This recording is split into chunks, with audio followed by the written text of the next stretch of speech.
All right, this is a very special podcast because this will be the last one. I will do some next week, but this will be the last one that Al does in 2025, which is going to be weird. Al, what's up? Oh, hi there, Jerry. I did for those of you watching on video, for the handful of you, I'm looking through I tweeted as the final podcast of the year for me. Yeah. I was looking at, let's do a Q&A. Okay. Ask Al and Jerry anything. And I got a lot of responses. Oh, I like that. So I want to go through some of them. Yes, I will do them next week. Okay. I don't know about all four, but I will. Well, definitely not four because Christmas is on Wednesday. Christmas Thursday. And I probably won't do on Christmas Eve. I'll probably do on Monday and Tuesday next week. So, all right, we'll do that. Here's one from James Deal, Jerry, to get us started. All right. Would you still work at WFAN if they moved the offices to Suffolk County, Long Island? I mean, I would have to. I mean, I'm not ready to just walk away unless they fired me. So you'd have to move, though, right? Or you would drive? No, I don't even know where Suffolk County is. I'd probably drive. I don't either. It's Long Island somewhere. I mean, the hours are good enough to where even if I don't know where Suffolk County is. I'm thinking it's way out on Long Island. But it is. I drove to Astoria from Brick. So where I'm at to Suffolk, what it is. I probably would not be able to stay here. I would agree with that. I'm going to put in the most popular town in Suffolk County. Is that a good one? That's a good one, Jerry. And then you can see how far away it is from here. I am. So the most popular county they're saying in Suffolk County is Brookhaven. Okay. All right. So now I'm going to map. See how long it would take us to commute from Brookhaven. Well, it's going to be longer. You're going to have to tack on what for you? About, would you say a half hour? Half hour? From me. I'm saying. Oh, yes. From That's you, all I yes. mean. 30 minutes, 35 minutes. Directions to, I'm going to do, let's see. What do you think this is going to be? I don't know. I don't even know. I don't know where Suffolk County is. What'd I say? Brookhaven, right? Yeah. All right. So I'm going to just do, let's see what this comes out to Brookhaven. All right. And the answer is, oh, smokes. That's a no. How far away is it? Not happening. To Brookhaven from where I live, it is 102 miles. 102 miles? Yeah. That's that'd be too much. It's 2 hours without traffic. Yeah. My commute is only 50-something miles, and it takes me an hour 10. Yeah. No, so that'd be a no. All right. Here's Derek Nelson has two questions. I'm going to do his second question first. Okay. Do you expect Evan to drop his Craig Light act when he's back in middays? I'm supposed to answer that. I'll answer it this way. Once you get influenced by somebody, whether you work with them, whether you were a listener of them, it is impossible to get that out of your. So you think it's what he's become then? Yeah. Well, kind of like he never did the whole bro thing until he worked with Joe every day. That is very true. Listen, I listened to Howard Stern for 30 years. I worked at Ron and Fez. I worked with Craig. Some of what I'm doing here, I hear Craig in sometimes when I'm hear yelling a lot of something. Howard Stern in you. Yeah, the way I'm yelling at something, your dislike for everything. Yeah, it's impossible. So Evan can't get that out of him. It's in there now. That's fair. Right? That's a good way to answer it. His second question, this is Derek Nelson. Do WFAN executives view success through the lens of social media engagement over doing a good show? You'd have to ask them. I have no idea. I would say no. I'd say number one is do a good radio show. But they are very big on, you have to be in this day and age, if you're a media company, you have to have engagement on social media. To some degree, sure. That's why I think sometimes it's tough because, the social media guy, Tom Izzo, he wants crazy strong takes that he can chop up into little sound bites to get hits. But you can't do that for 4 hours on a radio show. No, and you also can't do it every day. And you can't do it every day. It becomes noise after a while. So really what has to happen is you have to do your radio show as if you're just doing a radio show, I think. And then it's the job of the guy like Tom Izzo, the digital guy, to find in those 4 hours, here's what would work on social media. Sure. What's going to hit? Yeah. Yeah, no doubt. Does that sound right? I would say so. I mean, that's different to me than social media engagement. I mean, to me, that sounds more like who's got the most followers, who, when they post something, gets a lot of traction on what they post. as opposed to what the digital team's job is. But that also goes to who's sellable and who's not, and who is actually generating opinions and interaction.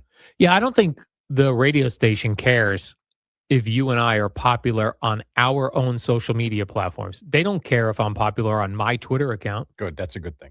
right? Yeah, I don't need them to all care about me. Yeah, it's because they don't own our Twitter accounts. That is true. And they can't they can monetize the FAN one. That is very true. So they need to be able to take stuff that we're doing on FAN and make money from it. Yeah. Yeah. Kyle Harry checking in, Jerry. Do you ever go back and listen to old podcasts? I've been listening to old Postgame podcasts, and it's funny to see what's changed and what's exactly the same.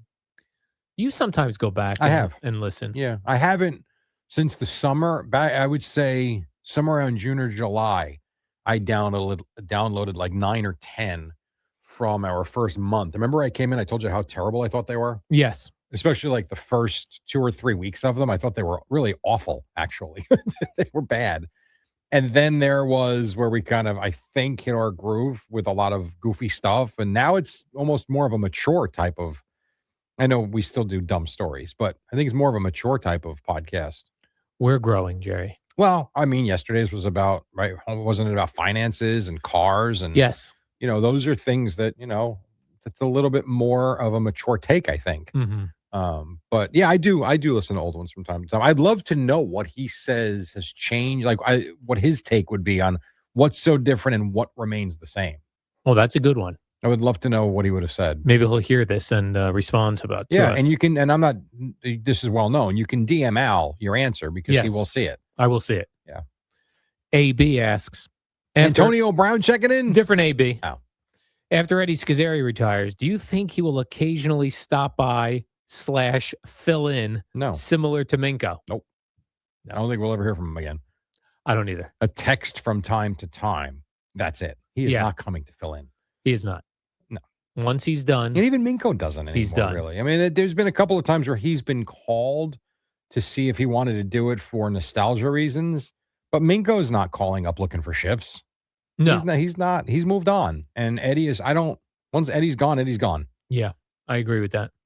I think Eddie eventually even wants to move from the area. He does. So I think Maine, right? Somewhere in New Hampshire or something. Somewhere where it's the weather. He said it's colder. If I can only get worse weather than here, that's where I really want to go. Hey, different strokes. I met a guy in the store yesterday, very much like Eddie. Mm-hmm. He's 70, did not look 70 at all, only because he was very chatty. And his thing is skiing. And think of this, he's 70. He still snowboards. And he wants to get somewhere. It's kind of like me and my kids, we talk about, we love to be in an environment where you can play golf in warm weather for 8 or 9, 10 months out of the year, as opposed to like 6. He wants to go somewhere where he can ski and snowboard for 8 months out of the year. That's Eddie. Yep. And that's great. If that's what you want to do, go for it. Go for it, Ain't Eddie. for me, but if it's for you, that's awesome. Me neither. I want it not colder than it is here. I'm with you. Steve asks, if you and Jerry were losing your jobs, would you shop your show together to other stations or each go off on your own? So we get fired the same day? Yeah.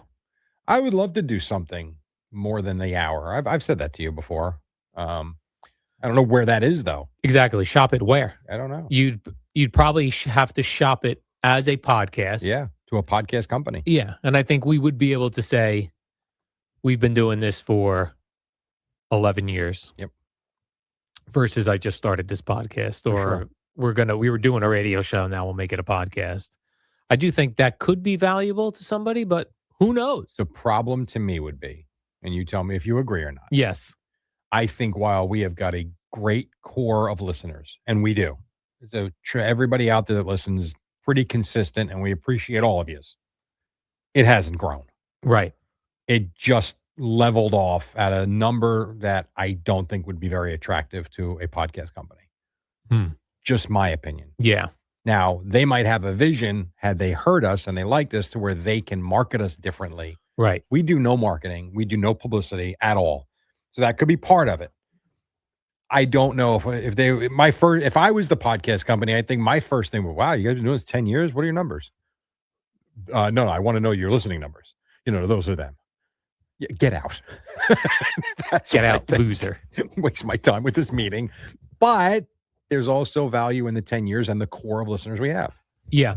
Yeah, I mean, I think that Barstool does a great job with podcasts. Mm-hmm. So if you got to that platform, Sure. that's different. If you went to Different another listeners, you're so right. different listeners, right? You're reaching different people that don't even know you exist. Yeah. And that's would be key. So if you went to a company that would promote your podcast on another podcast, that's really the only way to.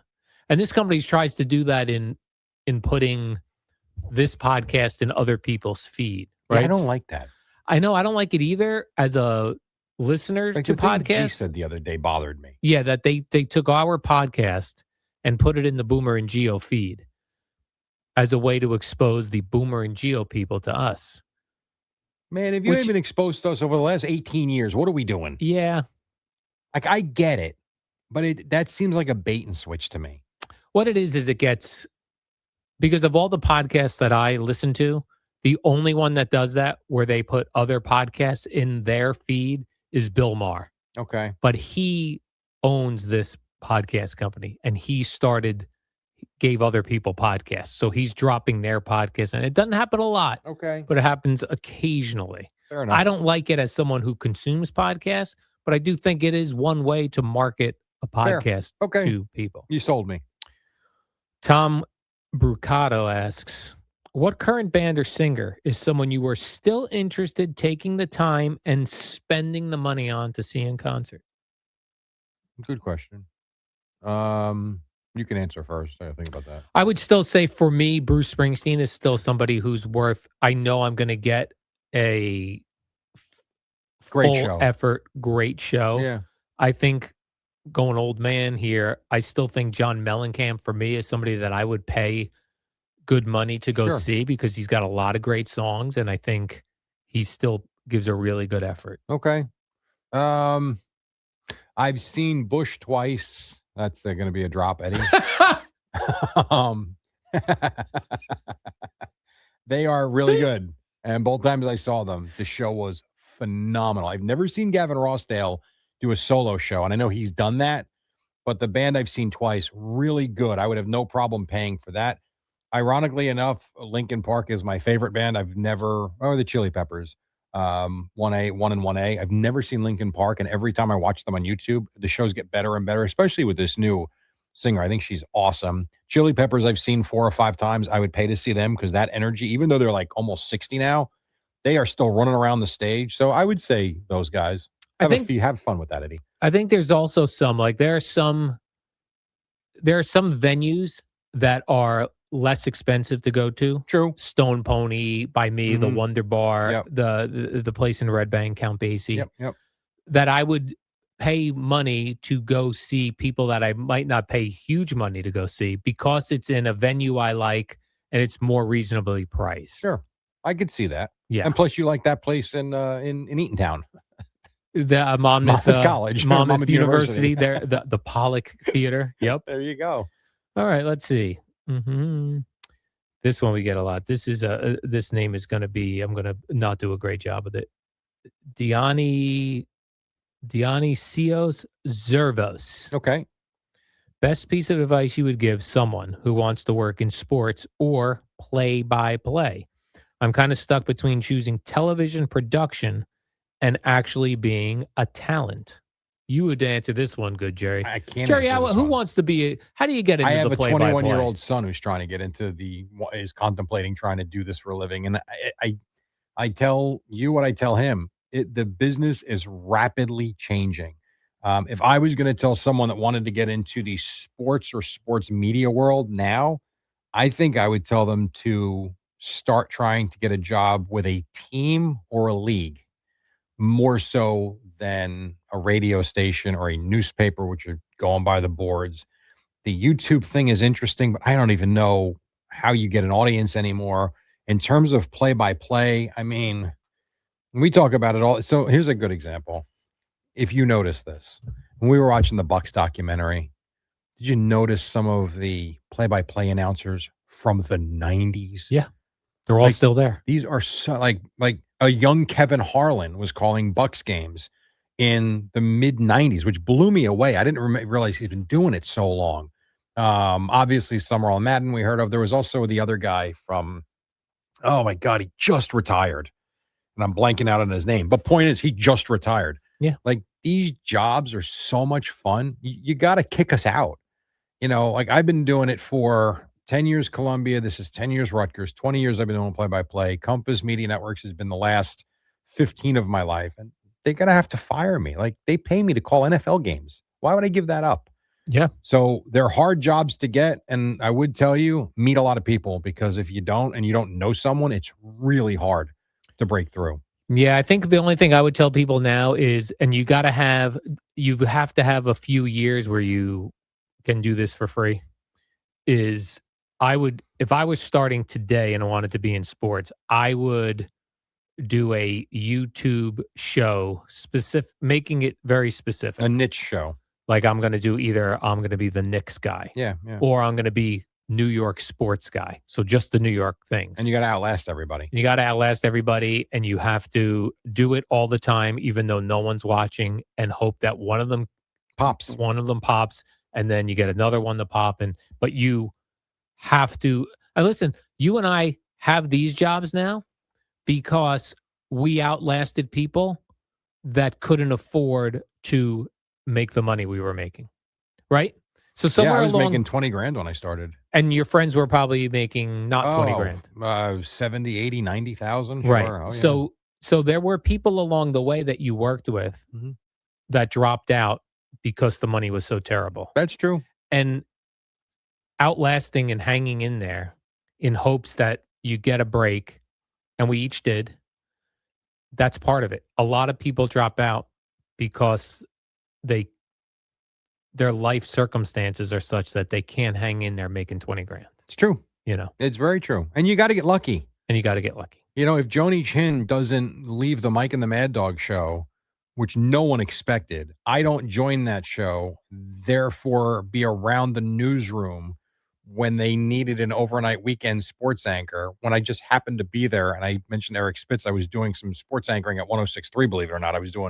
I was trying to do more air stuff so I could build up some sort of a resume, and I hand him that. He liked it and gave me a shot. If Joni doesn't quit that job, I'm probably going to, I don't even know. I don't know what I would have done. And then the other one with play-by-play, and I thanked him for this in the email.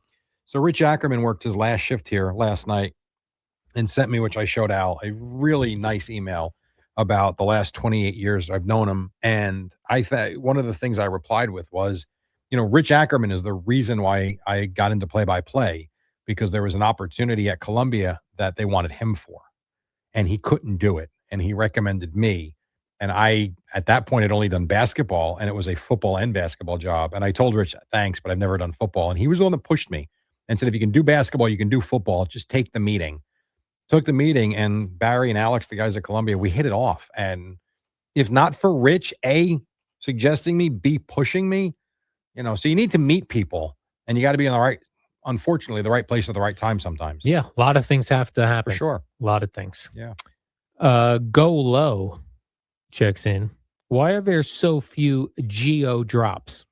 I've noticed even when Craig was with Boomer, you would rarely hear a Craig drop. Same on the Howard Stern show. Very few Howard drops. Does it have something to do with that person being the main host? That's a question for Eddie. I don't know. I believe that is the case. So I believe that both Craig and Boomer both Craig and Greg probably talk more than Boomer.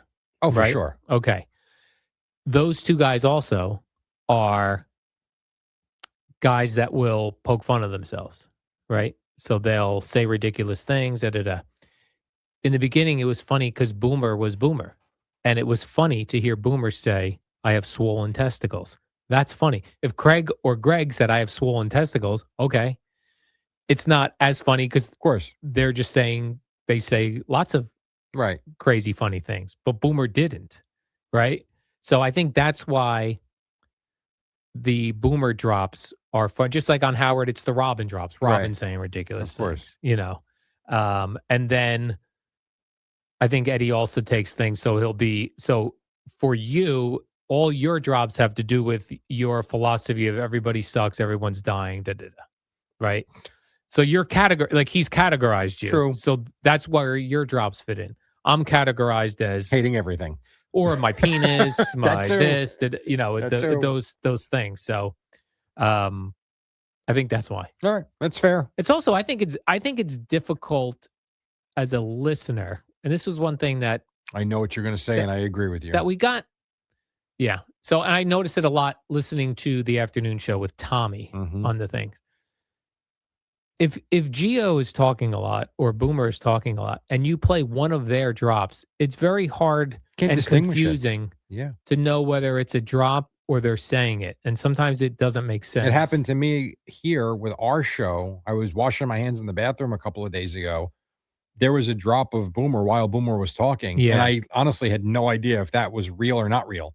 And then Boomer said something like, oh, he's at it again. Yes. It's the only way I was able to figure it out. Yeah. It is confusing. Yeah. And Tommy does it with Tiki. Yes. And that was the one thing like on Howard's show. If they're playing a Howard drop, it is very clear it's a drop. Right. So I think that, but it clearly works. So yeah, I don't think that matters to people. Let me get a couple more in here, Jerry, before I go. Let's see.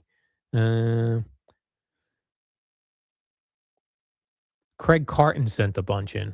Oh, shut up. Yeah. The real Craig? The real Craig. We'll do them quickly. Okay. 1, why does Jerry keep texting me and not calling? Well, he once said, and I got to find this, men don't call men.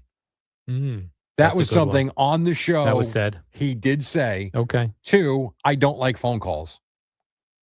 Okay. So I don't like talking to anybody on the phone. Is what it is.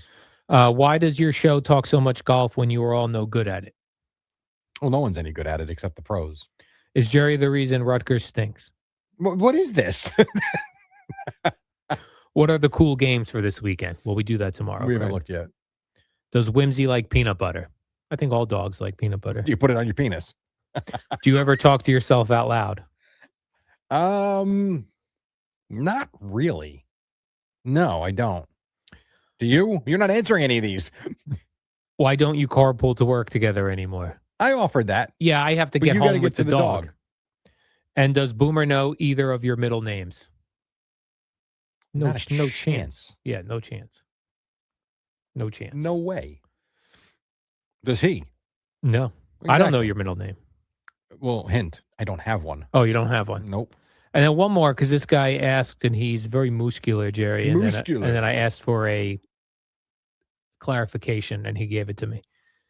He's saying, and this is a question I had when he says, if listeners tune into the radio show for your takes and your personality and your takes on sports, local sports, does having a podcast and where you're putting similar or even stronger opinions out there ruin your radio show? I would think if you're putting stronger opinions out on the podcast than you are on the radio show, it lessens your radio show.